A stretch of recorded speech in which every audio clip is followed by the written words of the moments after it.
Dhaka Gladiators থেকে Dhaka Dynamites হয়ে Dhaka Capitals. গত ১৩ বছরে আরও বহুবার নাম পাল্টিয়েছে রাজধানীর ফ্র্যাঞ্চাইজিটি। গত কয়েক বছর ধরে পারফরমেন্সে ভাটা পড়লেও এবার বেশ কোমর বেঁধেই নেমেছে ক্যাপিটালস। সরাসরি চুক্তিতে জাতীয় দলের গুরুত্বপূর্ণ দুই তারকাকে দলে টানার পর নিলাম আর বিদেশি সাইনিংয়েও বেশ গোছানো দেখাচ্ছে ঢাকাকে। সব মিলিয়ে প্লে অফ তো বটেই, এবার ফাইনালের স্বপ্ন দেখাটাও খুব দূরের স্বপ্ন নয় ঢাকার জন্য। গত বেশ কবছর ধরেই অধারাবাহিক ঢাকার পারফরমেন্স। এবার তাই শুরুতেই ডিরেক্ট সাইনিংয়ে টি-20 ফরম্যাটে জাতীয় দলের সহ অধিনায়ক সাইফ হাসান এবং দেশসেরা পেসার তাসকিন আহমেদকে দলে নিয়েছিল ঢাকা। ব্যাটিং বোলিং দুই ডিপার্টমেন্টে এমন দুজন পরীক্ষিত পারফর্মার থাকাটা অনেকটাই স্বস্তি দেবে ঢাকাকে।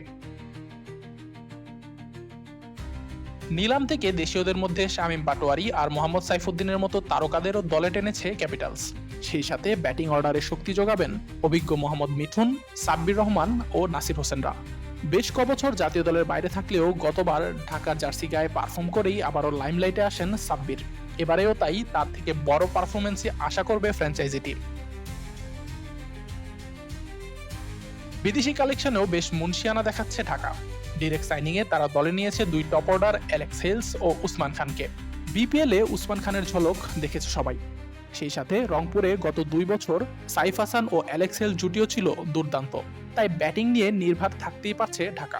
সেই সাথে নিলাম থেকে Sri Lankan pace bowling all rounder Dasun সানাকাকে কিনেছে তারা। তাই ফিনিশিংয়েও আপাতত নির্ভর থাকা যাচ্ছে। দলটির আপাতত দুর্বলতার জায়গা বোলিং লাইনআপে অনভিজ্ঞতা। অভিজ্ঞ তাইজুল টি-20তে বড় কোনো নাম নন, তাই স্পিন বোলিং বাধা ব্যথার কারণ হতে পারে ঢাকার জন্য। তবে মারুফ মৃধাদের মতো তরুণরা জ্বলে উঠলে খেলা পাল্টে যেতেই পারে। আবার বিদেশি সাইনিং এর সুযোগ আছে এখনো, তাই এখন অব্দি বেশ শক্তিশালী দল গড়েছে ঢাকা। বোলিংয়ে অভিজ্ঞতার ঘাটতি বিদেশিদের দিয়ে পুষিয়ে নিতে পারলে ফাইনালের স্বপ্ন দেখাটা খুব বড় কিছু হবে না তাদের জন্য। আশিকুর রহমান শান্ত, ডি স্পোর্টস।